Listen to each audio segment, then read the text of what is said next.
25 ఏళ్ళుగా పదవి ఉంటుందా లేదా ముఖ్యం కాదు, కానీ ఉన్న రోజులు నమ్మిన సిద్ధాంతం కోసం ఇవాళ మొట్టమొదటి కూడా నేను ఒక స్టేట్మెంట్ ఇచ్చిన ఇక్కడ, భారతీయ జనతా పార్టీ ఇల్లు కట్టించిన పార్టీ, జాగలు పంచిచ్చిన పార్టీ, బాలాజీనగర్ రూపశిల్పి,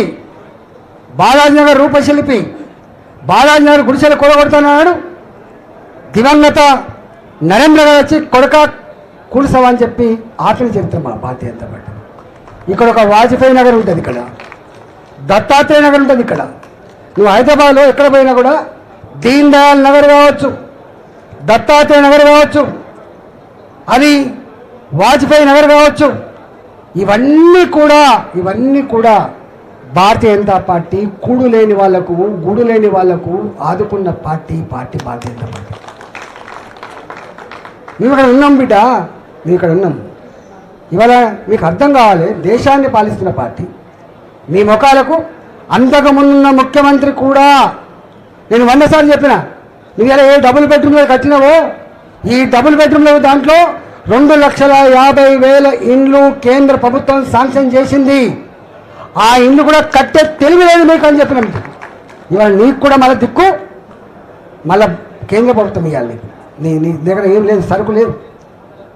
ఇవాళ మొన్న కూడా చెప్పినాం మేము, ఇక్కడ హైదరాబాద్లో కూడా ఇంత పెద్ద వైబ్రెంట్ సిటీ ఇంత గొప్పగా అభివృద్ధి చెందుతూ ఉంటే ఇవాళ ఇక్కడ ఫెసిలిటీస్ కూడా మనం కల్పించిన వీళ్ళ గొప్పలు కడుతున్నాం. 940 కోట్ల బ్రిడ్జ్ మనం కడుతున్నాం. ఉప్పల్లో వాడు దివాళీ చేసి కాంట్రాక్టర్ కడుతున్న బ్రిడ్జ్ మనం కడుతున్నాం. మొన్న ఓపెన్ చేసిన బ్రిడ్జ్ మనం కట్టినాం. ఎలిమినార్దికి వేస్తున్నటువంటి 6 లేన్ 8 లేన్ రోడ్ మనం కడుతున్నాం, బ్రిడ్జ్ మనం కడుతున్నాం. ఇవాళ శంషాబాద్లో ఫ్లైఓవర్ల మీద పోయేటువంటి బ్రిడ్జ్ని మనం కడుతున్నాం.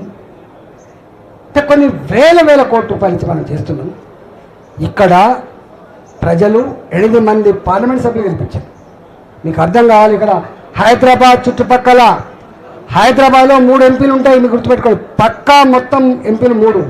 ఇవాళ మల్కాజ్గిరిలో 100% హైదరాబాద్లో ఉన్నటువంటి ఎంపీని గుర్తుపెట్టుకో. ఇక్కడ రూరల్ ఏరియా లేదు. ఇప్పుడు మొత్తం 3 చింతలపల్లి కావచ్చు, అది గడికసర కావచ్చు, అది షామిరిపేట కావచ్చు, అది మేడ్చల్ కావచ్చు, ఇవన్నీ అర్బన్లో కలిసిపోయింది.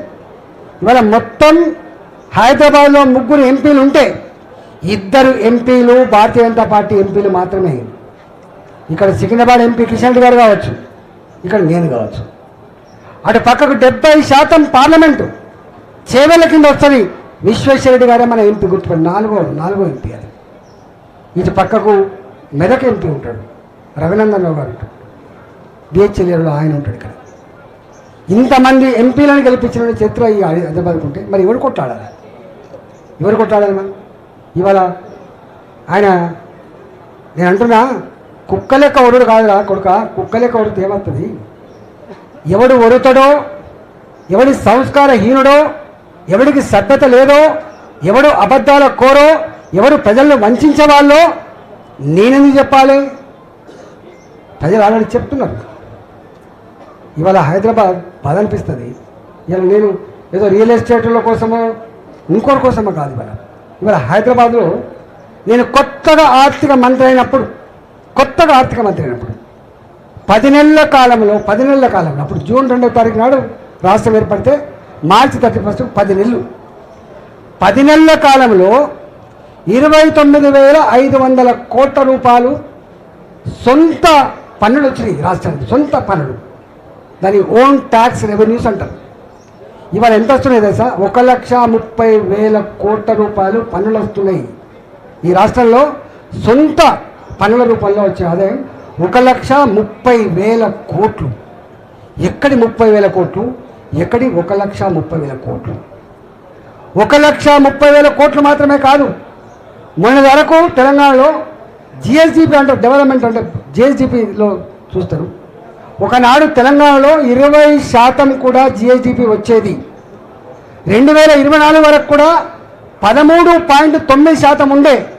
నీ వచ్చిన తర్వాత అది 10% పడిపోయింది. రేపు 7% అయితే 8% అయితే తెలియదు.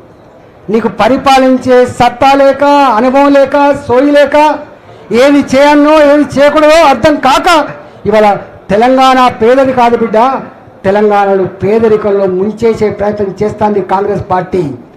ముంచేసే ప్రయత్నం చేస్తున్నారు రేవంత్ రెడ్డి అని చెప్పి అంటున్నారు.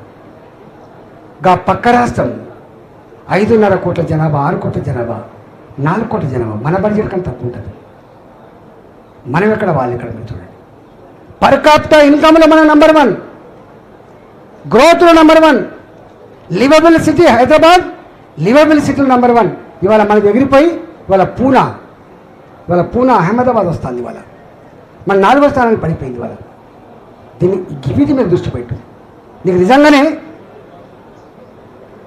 కాంగ్రెస్ పార్టీ లేదా అనుభవముల నాయకులు మీకు సో ఉంటే మీరు దృష్టి పెట్టవలసింది ఈ హైదరాబాద్లో ఎందుకు రియల్ ఎస్టేట్ పడిపోయింది, ఎందుకు తెలంగాణ జిఎస్డిపి పడిపోయింది, ఎందుకు పర్ క్యాపిటల్ ఇన్కమ్ పడిపోతుంది, ఎందుకు రిజిస్ట్రేషన్లు ఆగిపోతున్నాయి, వీటి మీద దృష్టి పెట్టమని చెప్పుకుంటున్నాను.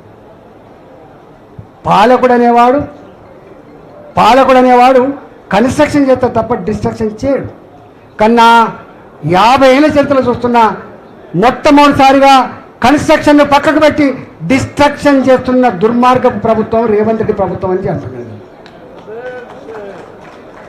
ఇక్కడ పోయి మేము కొట్లాడినాము గారికి, మేము కొట్లాడిన దాని మీద కూడా ఈటల బాధ్యత కొట్లా అని చెప్పినాడు. మేము నాకు వచ్చింది వాళ్ళు, సార్ మీరు రావాలి అంటే వస్తాపా అని చెప్పినాడు. ఆడ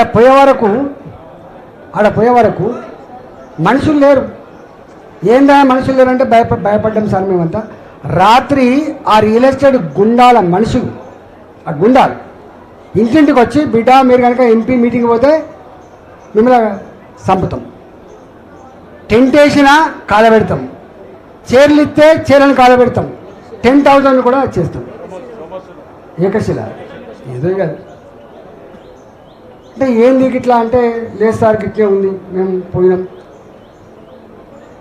సరే మేము మీటింగ్ పెట్టినా వస్తాను. వాస్తవంగా వాళ్ళు అన్న మాట ఏం తెలుసా, అన్నాక మమ్మల్ని రోజు బెదిరిస్తూ గక్కనే ఉన్నారు అన్నారు.